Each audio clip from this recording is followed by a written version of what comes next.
बिस्मिल्लाहिर्रहमानिर्रहीम। अस्सलाम वालेकुम।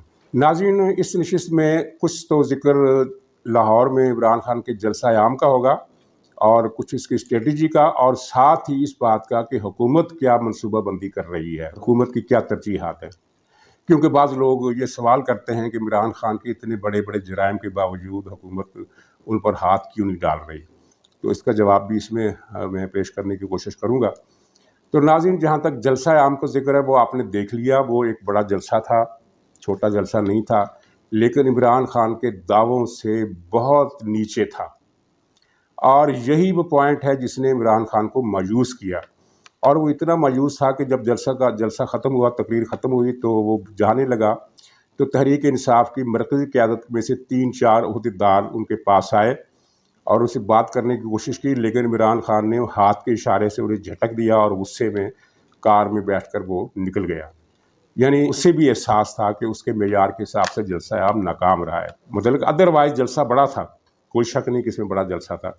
20-25 हज़ार से ज़्यादा लोग थे और ये जो इनका एक दावा था वो तो ख़त्म हो गया। बल्कि अगर आप देखें तो तीनों जलसों की जो इसने 3 जलसे हालिया महीने में किए हैं, पहले पेशावर का जलसा किया, वो बहुत बड़ा था, इतना बड़ा नहीं था जितना ये बताते थे, लेकिन बहरहाल 50-60 हज़ार के करीब उसकी हाज़िरी थी और इस लिहाज से बड़ा था कि पेशावर जैसे शहर में आम तौर पर 30-40 हज़ार से ज़्यादा बड़े जलसे नहीं होते। लेकिन इसमें पूरा सूबाई हुकूमत की मशीनरी सरगर्म थी और बेपनाह वसाइल खर्च किए गए, लोगों को पिंडी तक से ले जाया गया, बल्कि मंडी बहाउद्दीन और गुजरात से भी लोगों के काफ़िले पेशावर के जलसे में गए। उसके बाद कराची का जलसा हुआ जो पेशावर के जलसे से खासा छोटा था। अगरचे इन्होंने ये कहा कि ये कराची की तारीख का सबसे बड़ा जलसा था। अगर आप यूट्यूब पर तलाश करें तो 1990 की दिहाई में एक जलसा हुआ था अल्ताफ़ हुसैन का, वो इमरान खान के इस जलसे से दुगना बड़ा था। और एक जलसा हुआ था मुत्तहदा अपोजिशन का, जिसमें सबसे ज़्यादा किरदार अदा किया था महाजिर कौमी मूवमेंट ने। उस वक्त तो महाजिर कौमी मूवमेंट थी, बाद में मुत्तहदा कौमी मूवमेंट बनी। तो अल्ताफ़ हुसैन और महाजिर कौमी मूवमेंट की मेहनत सबसे ज़्यादा थी और वो जलसा इतना बड़ा था कि कहा जाता है कि उसमें 20 लाख से ज़्यादा अफराद शरीक थे। उस जलसे की तस्वीरें और वीडियोस यूट्यूब पर मौजूद हैं। वो जलसा बहुत बड़ा था। ये इमरान खान का जलसा उस जलसे के मुकाबले में एक जलसी था। तीसरा जलसा जो लाहौर का हुआ, ये कराची के इस जलसे से भी छोटा था, किसी भी लिहाज से आप तस्दीक करा लीजिए। और जिस तरह मुख्तलिफ टीवी चैनल्स ने ये बताया कि 10,000 कुर्सियाँ नहीं भरेगी, लोगों को बिखेर कर मुंतशिर कर करके फैलाया गया जलसागाह में, और रात 9-10 बजने का इंतज़ार किया गया, तब उसकी वीडियो बनाई गई। और रात को 9-10 बजे जब आप लाइटों के ज़रिए जलसे की तस्वीर दिखाते हैं तो उसमें ये होता है कि साए और रोशनी आपस में घुल मिल जाते हैं, और जब आप ड्रोन कैमरे से बुलंदी से या दूर से जलसा की तस्वीर खींचते हैं, फिल्म बनाते हैं, तो उसमें कुछ पता नहीं चलता कि किस गोशे में खाली है जगह और किस गोशे में लोग भरे हुए हैं। लेकिन लोगों ने बहरहाल इसके क्लोजअप भी दिखा दिए जो नेट पर मौजूद हैं और जो सोशल मीडिया पर बड़ी तेज़ी से चले हैं, कि जलसा की कितना बड़ा हिस्सा खाली था और खाली पैचेस के बाद फिर लोग खड़े किए गए थे और फिर खाली पैचेस फिर लोग खड़े किए गए थे। और जब उसकी पैनोरामिक वीडियो बनी तो घुमाकर कैमरा दिखाया गया तो दूर दूर तक रोशनियां और इंसान नज़र आ रहे थे। ये चालाकी उन्होंने खूब की, लेकिन चालाकी चली नहीं, क्योंकि लोगों ने दूसरी काउंटर तस्वीरें भी अपलोड कर दी थी। और इनकी चालाकी ये थी कि ये ड्रोन को कैमरे को इतनी बुलंदी पर रखते हैं कि नीचे खाली जगह और रोशनी और साए मिलकर एक ही हजूम लगे। बल्कि मैं आपसे अर्ज़ करूं, अगर आप रात को जब माल रोड पर ट्रैफिक आ जा रही होती है तो कैमरे के ज़रिए इस तरह फिल्म बनाएं, थोड़ी सी ऊंचाई के ज़रिए से कि रोशनियां आपके फोकस में हों, तो आपको पता चलेगा कि सड़क पर तिल धरने की जगह नहीं और कार के पीछे कार लगी हुई है, कार के पीछे कार लगी हुई है। हालांकि ऐसा नहीं होता, कारों के दरमियान फासला होता है, लेकिन रोशनियाँ इस तरह मिक्स हो जाती हैं कि लगता है कि ट्रैफिक जाम हो गई। ये वो टेक्निक है जिसकी पीटीआई माहिर है और जिसमें मुस्लिम लीग बिल्कुल फसड्डी है और अनाड़ी है। मुस्लिम लीग ने इमरान खान के जलसों से कई मरतबा ज़्यादा बड़े जलसे किए हैं, लेकिन वो इनकी कवरेज इस तरह नहीं कर सकी। उनके पास ना तो सोशल मीडिया की उतनी बड़ी टीम है, ना ही उसके पास इस तरह के टेक्नीशियन हैं, और मेरे ख्याल में होने भी नहीं चाहिए। इसलिए झूठ और फरार को सियासत से अलग ही रखना चाहिए। जितना बड़ा जलसा है उतना ही नज़र आना चाहिए, उससे दुगना या तिगना बड़ा बनाकर पेश करने का फ़ायदा कुछ नहीं होता। इमरान खान ये टेक्निक 2014 से कर रहा है, इसको फ़ायदा नहीं हुआ। इसको फ़ायदा तब हुआ जब इस्टेब्लिशमेंट ने फैसला कर लिया कि इसे उठाकर हुकूमत दिलानी है, वरना सिर्फ ये सोशल मीडिया की टीमों के ज़रिए से ये मकसद अपना हासिल नहीं कर सका। तो इमरान खान ने रात अपने जलसे में जब खिताब किया तो लोग उसी वक्त उठकर जाना शुरू हो गए। ये कौन लोग थे? ये वो लोग थे जिनको 25-2500 रुपये की दिहाड़ी देकर दूर दूर के शहरों से लाया गया था। एक लड़के की वीडियो मौजूद है जिसमें उसने बताया कि हम 300 लोग हैं जिनको लाया गया था। अब हम चूँकि मीनार पाकिस्तान को जाने वाले रास्ते बंद हैं इसलिए हम यहाँ परेशान हो रहे हैं। बाद में रास्ते खुल गए और वो जलसा गाह में आ गए होंगे, लेकिन दूर दूर के शहरों से ये 25-2500 रुपये दिहाड़ी पर लोगों को लाए बड़ी तादाद में। हम नहीं कह सकते कि उनकी तादाद कितनी थी और एलीट क्लास की क़यादत कितनी थी। लोअर मिडिल क्लास के लोग जो थे वो तो ज़्यादातर वही थे जो नशा करते हैं और नशे की हालत में इमरान खान जिंदाबाद कहते हुए जलसा गाह में आ जाते हैं। मजबूरी तौर पर ये जलसा इमरान खान और उसकी पार्टी के लिए मायूस कुन साबित हुआ। अच्छा, इस जलसे में इमरान खान ने जो खिताब किया उसमें खुद ही अपने अमरीकी साजिश के नज़रिए की इसने तरदीद कर दी, जो अब कौमी सलामती कमेटी के इजलास के बाद तो कतई बात ख़त्म हो गई है। लेकिन इस जलसा आम में इसने फ़ौजी क़यादत को मुखातब करते हुए ये एक मुतालबा किया कि अब भी मौका है, अपनी गलती को दुरुस्त कर लें और हम आपको माफ़ कर देंगे। और गलती को दुरुस्त किस तरह करना है कि जल्द अज जल्द इलेक्शन करा दें। मतलब ये है कि गैर मुल्की साजिश को इसने एक तरफ रख दिया और भूल गया कि इसका सारा बयानिया गैर मुल्की साजिश पर खड़ा है। और बात यहाँ तक आ गई कि अस्करी इदारों ने गलती की है, यानी इनको हुकूमत में लाए हैं अपोजिशन वालों को, PDM वालों को। जरदारी, मौलाना फजल रहमान और शहबाज शरीफ की जो हुकूमत बनी है, ये इस्टेब्लिशमेंट ने गलती की है और इस गलती का इजाला अब यूँ कर दें कि वो नए इलेक्शन करा दें। तो हर इसका जवाब देने की कोई ख़ास ज़रूरत नहीं है, लेकिन जवाब आ गज़ल कुछ यूँ भी बनता है कि जनाब इस्टेब्लिशमेंट ने जो गलती की वो इसकी इस्लाह कर रहे हैं। इस्टेब्लिशमेंट ने ये गलती 22 साल पहले की थी, 24 साल पहले की थी और 4 साल पहले इस गलती को हतमी मंजिल पर पहुंचाया था, जिसकी वजह से जो तबाही हुई उसकी जद में ये इदारे भी आए, मुल्क भी तबाह हुआ, मुल्क का वजूद ख़तरे में पड़ गया, मुल्क की सलामती ख़तरे में पड़ गई, मईशत ख़त्म हो गई, स्टेट बैंक अमेरिका के हवाले कर दिया गया, कश्मीर को भारत के सामने सरेंडर कर दिया गया और पाकिस्तान का ख़जाना इस हद तक खाली हो गया कि अस्करी इदारों की मीटिंग में ये बताना, एक ब्रीफिंग में ये बताना पड़ा कि अगर यही हालात रहे तो हमें फ़ौज को देने के लिए तनख्वाहों के पैसे भी नहीं बचेंगे हमारे पास। ये सूरत हाल कर दी। तो इमरान खान साहब, उन्हें अपनी गलती का एहसास हो गया और वो अपनी गलती का इजाला कर रहे हैं। फ़िलहाल वो गैर जानबदार रहकर इजाला कर रहे हैं, इससे ज़्यादा नहीं। और जो जिस गलती का उन्होंने इजाला करने का फ़ैसला किया है उस गलती को हरफ़े मुकर्रर की तरह सुफ़ाए हस्ती से मिटा देने की ताकत भी उनके पास है और ये ताकत अब अवाम भी आजमाएंगे। और ये ख्याल इमरान खान को दिल से निकाल देना चाहिए कि अब वो कभी हुकूमत में वापस आ सकेगा।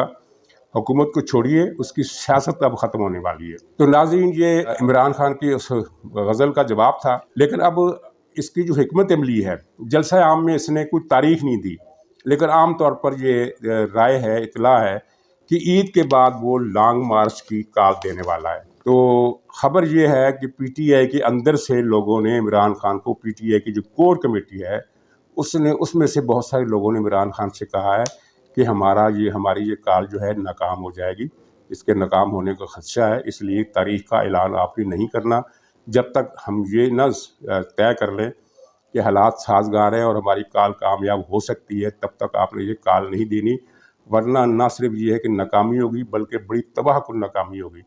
और है उसकी वजह भी ये है, कि 2014 में इसने जिस धरने की कॉल दी थी उसमें इदारों की पूरी मदद, दामे दरमे सुखने कदमे जिसमें बदने हर चीज़ को शामिल कर लें, इदारों ने इसकी भरपूर मदद की थी। मीडिया इसकी फेवर में था, अदलिया इसके पास थी।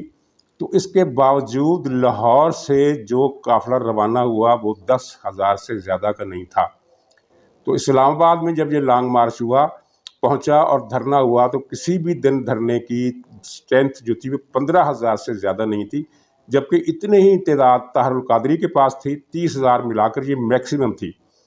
फिर बाद के दिनों में PTI के धरने से लोग कम होने शुरू हो गए और फिर होता ये था कि शाम को ये ताहरुल कादरी वालों को फ़ोन करते, वो अपने 2, 4, 5,000 अफराद भेज देते उधार और इस तरह इमरान खान के धरनों की रौनक लगी जाती। इस दौरान मीडिया को ये हुक्म था कि आपने हर बुलेटिन में ये बताना है कि धरने में 10 लाख अफराद मौजूद थे। اب وہ سارے حالات نہیں ہیں. اب تو حالات مخالفت میں بہت زیادہ ہیں اور فیور میں برائے نام ہیں. تو یہ کال ناکام ہو جائے گی. اچھا، یہاں ان کا ایک اور پروگرام تھا، پنگا لینے کا پروگرام تھا وہ لبیک والوں سے. وہ اس سے ہاتھ اٹھا لیا گیا کیونکہ ان کی پارٹی کے لوگوں نے بتایا کہ جناب 2 باتیں ہیں. اس میں ایک تو یہ ہے کہ پنگا لینے کے لیے ہمیں جس طرح کے افراد چاہیے وہ ہمارے پاس نہیں. ہمارے پاس تو زیادہ برگر فیملی کے رک ہے، بلکہ یہ پورا ٹرائب ہی برگر ٹرائب ہے. تو برگر ٹرائب لڑاکا لوگوں سے کس طرح پنگا لے سکتا ہے؟ ہمارے پاس افراد نہیں ہے. اور اگر ہم افراد نکال بھی لیں ایسے کہ جو اتنی جرت کرتے ہوئے پنگا لینے کی زحمت کر بھی لیں، تو ان کی جو پٹائی ہوگی پھر وہ ہماری برداشت سے باہر ہوگی اور ہمیں بہت مار پڑے گی، اور پھر اس کا رد عمل بھی سامنے آ جائے گا. اور دوسرا یہ ہے کہ اداروں تک، حکومت تک، سب کو یہ پنگا لینے کی جو سازش ہے اس کی بھنک پڑ چکی ہے. اور یہ بھنک پی ٹی آئی کے اندر سے لوگ ہی نکالتے ہیں، خبریں جو پہنچ جاتی ہیں، اور وہ پی ٹی آئی کے اندر سے یہ ڈبل گیم کھیلنے والے کون ہیں اس کا عمران خان کو زیادہ پتہ ہوگا. چنانچہ یہ پنگا لینے والی بات بھی ختم ہو گئی. لیکن یہ ہے کہ اگر ان کا لانگ مارچ چل پڑا تو یہ رستے میں توڑ پھوڑ کریں گے، اور مجھے شک ہے کہ ان کا لانگ مارچ نہیں چلے گا. یہ تجویز بیچ میں رہ جائے گی. اور خاص طور پر سلامتی کمیٹی کے اجلاس نے جو اعلامیہ جاری کیا ہے اس کے بعد تو ان کے حوصلے مزید پست ہو گئے ہیں، اور خود عوام کے اندر سے بھی ان کو فیور دینے والا جو طبقہ ہے وہ پہلے جیسے فربت کے ساتھ وہ سامنے نہیں آئے گا. ناظرین، اس دوران حکومت کیا کر رہی ہے؟ حکومت کے پاس عمران خان کے سارے کیس ہیں. بلکہ آپ یہ دیکھیے کہ یہ بادشاہ سلامت کا مزاج رکھنے والا آدمی ایسا ہے کہ اس نے اپنی حکومت کے دوران بنی گالا سے وزیر اعظم ہاؤس تک 1.5-2-3 کلومیٹر کا فاصلہ جو ہے یہ طے کرنے کے لیے اس نے ہیلی کاپٹر کا استعمال کیا، اور اس ہیلی کاپٹر پر 98 کروڑ روپے یعنی 1 ارب روپے خرچہ آیا. اور یہ کہتا ہے کہ میں وہ وزیر اعظم ہوں جس نے خرچے کم کیے. یعنی یہ خرچہ ٹوٹل فالتو تھا. اگر یہ وزیر اعظم ہاؤس میں رہتا یا بنی گالا سے موٹر گیٹ پر آتا تو یہ 1 ارب روپے بچ سکتے تھے. لیکن یہ اس نے 1 ارب روپے صرف اپنی اس انا کو تسکین دینے کے لیے خرچ کیے کہ میں تو بادشاہ ہوں. اور میں اچھا اس کے دل میں یہ بھی تھا کہ اب میں تاحیات بادشاہ ہوں.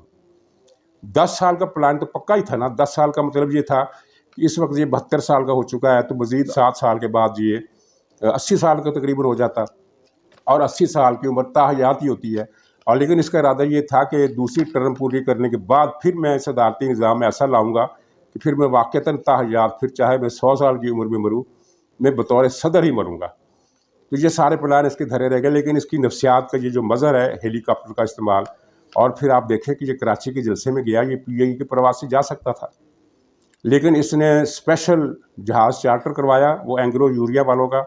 19 لاکھ روپے کا خرچہ اس نے کیا کراچی جانے کے لیے. یعنی اس کی بادشاہی اور اس کی شہزادگی کا عالم دیکھیے، اس کی سوچ اور اس کی نفسیات دیکھیے. اور یہ وہ آدمی ہے جو کہتا ہے کہ میں تو غریبوں کو ریلیف دینے کے لیے آیا تھا. یعنی خود یہ سونے، وہ جو محاورہ ہے نا کہ سونے کی چمچ سے سونے کا نوالا کھانے والا آدمی، یہ وہ ہے.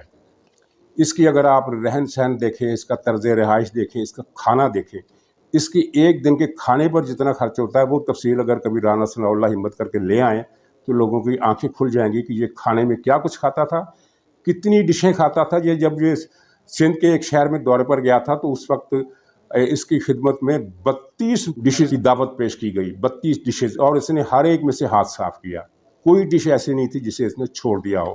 اور یہ وہ آدمی جس کے بارے میں یہ کہتا ہوں کہ یہ بنی گالا سے پیٹ بھر کر نکلتا ہے، اور اگر رستے میں اس کو کوئی دال چاول کھاتا ہو نظر آ جائے تو اس کے پاس بھی بیٹھ جاتا ہے کہ یہ آدھی دال چاول مجھے دے دو. یہ اتنا پیدائشی بھوکا، حریص اور لالچی اور طمع کا مارا ہوا ہے. اس کو جول بکر کی بیماری ہے. یہ ایک طبی بیماری ہے کہ اس آدمی کے لیے استعمال کی جاتی ہے جو سارا دن کھاتا رہتا ہو، اس کا پیٹ نہ بھرتا ہو. اور ایسے آپ نے کچھ لوگ کیسے دیکھے بھی ہوں گے. ابھی کچھ سال پہلے کی بات ہے کہ میاں والی کے ایک طرف بھیا بھکر کی طرف کا کوئی آدمی تھا جو پتہ نہیں 10-12 مرغیاں ایک ہی ٹائم میں کھا جاتا تھا. یعنی اس کی بھوک مٹتی ہی نہیں تھی. تو یہ جول بکر کا مریض ہے. یہ بہت کھاتا ہے اور سارا دن کھاتا ہے اور ساری رات کھاتا ہے. یہ وزیر اعظم ہاؤس میں صرف 4 گھنٹے کام کرتا تھا، باقی سارا ٹائم یا سونے میں گزارتا تھا یا کھانے میں گزارتا تھا. تو اس کو نفسیاتی بیماریاں نہیں ہیں بلکہ اس کو جسمانی اور طبی بیماریاں بھی ہیں جن میں یہ جول بکر کی بیماری سر فہرست ہے. یہ اتنا بھوکا آدمی ہے. تو بات ہو رہی تھی کہ حکومت کی حکمت عملی کی. تو हुकूमत ये सारे काम करेगी, लेकिन आहिस्ता आहिस्ता उसकी जो पहली तवज्जो है, जो उसको टास्क दिया गया, और ये मैं बता दूं कि ये हुकूमत भी पूरी तरह बाख्तियार खुद मुख्तार हुकूमत नहीं है। इसको भी कुछ हदायत के तहत चलना पड़ रहा है, और बुनियादी हदायत ये है कि आपने 6 महीने के अंदर अंदर मईशत दुरुस्त करनी है। चुनांचे इस हुकूमत की जो सारी तवज्जो है वो 2-3 कामों पर है।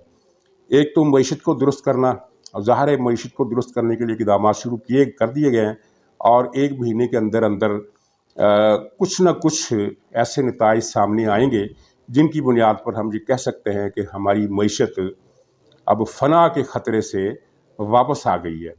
और दूसरे ये है कि कुछ ज़रूरी इंतखाबी इस्लाहात, जिनमें वो EVM मशीनों का और ये ओवरसीज़ पाकिस्तानियों वाला जो मसला है, ये फंडे जिसने यकतरफा तौर पर स्पीकर असद कैसर की जालसाजी के ज़रिए पार्लियामेंट के मुश्तरका इजलास से मंजूर कराए थे, उनको ये ख़त्म किया जाएगा, उस प्रोसेस को ख़त्म किया जाएगा, और नॉर्मल किस्म के मुनसिफाना किस्म के कवानीन नाफज करके नए इंतखाबात की तैयारी की जाएगी। और नए इंतखाबात के बारे में मैं आपसे अर्ज़ कर चुका हूँ कि ये किसी भी सूरत 1 साल से ज़्यादा आगे नहीं जा सकते। उसूलन तो इनको नवंबर में हो जाना चाहिए, या फिर नवंबर में इसका ऐलान हो जाना चाहिए, और मेरा ख्याल है कि ऐसा ही होगा। ये हुकूमत 1 साल से ज़्यादा आगे नहीं जाएगी, और 1 साल तक या 1 साल ख़त्म होते ही इनको इलेक्शन कराना पड़ेंगे। और इस वक्त ये जो कंजर खाना है, इससे बड़ी हद तक पाकिस्तान को निजात मिल चुकी होगी। तो नाज़रीन, बातें तो और भी हैं, लेकिन फिर प्रोग्राम लंबा हो जाएगा, इसलिए इजाज़त दीजिए। इंशाअल्लाह दोबारा मुलाकात होगी। खुदा हाफ़िज़।